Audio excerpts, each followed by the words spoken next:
நான் skating board வாங்குறதுக்காண்டி இந்த உண்டியல பணம் போட்டு வச்சிருக்கேன். இப்போ வயநாட்டு மக்கள்னாலே இதை கொடுக்க போகிறேன். சரக்காட்டு இடத்துல உடைக்கலாம்.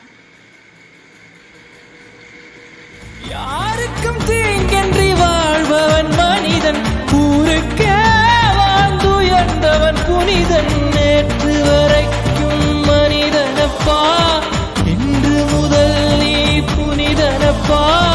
நேற்று வரைக்கும் மனிதனப்பா, இன்று முதல் நீ புனிதனப்பா. வெற்றி கொடிகட்டு மலைகளை முட்டும் வரை முட்டு. அஸ்ஸலாமு அலைக்கும். அல்ஹம்துலில்லாஹ் 4500 ரூபா சேர்த்துருக்கேன் உண்டியல்லேருந்து. அது சரக்கா திட்டம் மூலமா வயநாட்டு மக்கள் கட்டி கொடுக்க போறேன். சரக்கா திட்டம் மூலமா கேரளா மக்களுக்கு உதவி செய்யணும். உங்களால் முடிஞ்ச